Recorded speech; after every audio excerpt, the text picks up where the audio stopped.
So I wanted to bring up something that's kind of been near and dear to my heart. This whole Trayvon Martin case, the 17-year-old that was murdered down in Florida.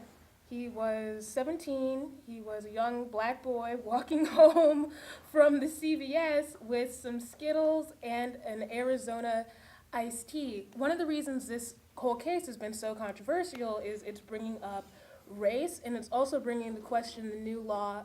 What is it called again? I believe it's the Stand Your Ground law is what it's been called in the media. It was first passed in Florida in, I believe, 2005.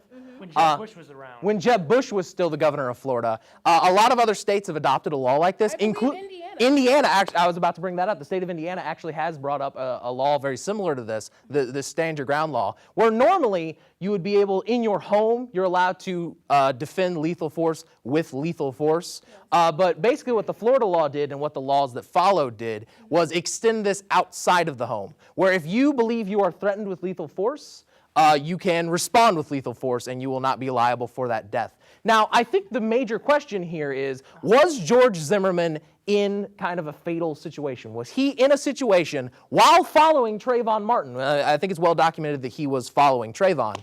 Yes. Does that put him in a situation where he is being lethally threatened by Trayvon? Well, there have been a lot of things been talking about in the police reports. You know, we have like a taller African-American teenager against a shorter, you know, bigger man. And there's always, there's a lot of speculation saying, he's got youth against him and everything. But the fact that Zimmerman was walking around with a gun just proves that he was asking for trouble.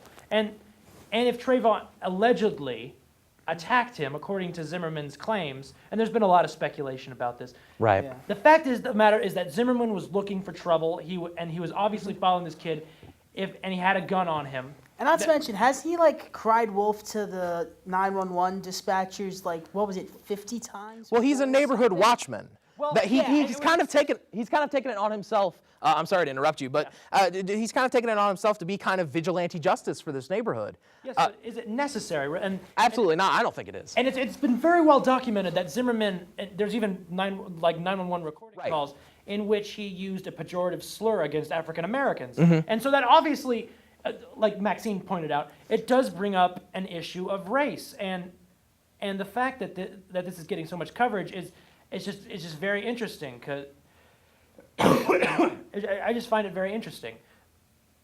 I'm just trying to think, like, we've had, first Troy Davis, now Trayvon Martin. Like, I'm just starting to wonder, like, is America really as racially progressive as, we would like to think? I mean, we do have our first African-American president, but are we really, as far as we say, as we'd like to say we are when it comes to this whole race relations thing? The more I look at it, in all honesty, the more it seems like no, in all honesty, because you see these things going on. You see everybody either trying to make excuses for him. Geraldo Rivera going on the record, good Lord. Saying the hoodie argument.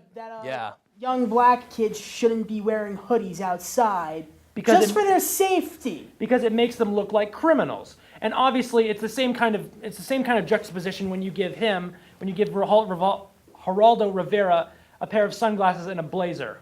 That makes him a reporter. And actually, I wanted to just bring this up on the hypocrisy of Geraldo Rivera. Actually, a little bit after those comments were made, almost immediately afterwards, there were a ton of pictures online of Geraldo Rivera doing outside weather reporting, wearing hoodies. So, I mean, I don't really think that argument stands up to scrutiny, and I don't really think it didn't really stand up to begin with. Right, it didn't stand up to scrutiny to begin with. But unfortunately, I think we are running low on time. Maxine, you got anything else to say on that? No, I think we've really covered it all. All right. You have been In the Nest. If you've liked what you've seen, please follow us on Twitter or like us on Facebook. We'll see you next time. All right, thanks for watching, everybody. Thank you very much, guys. All right.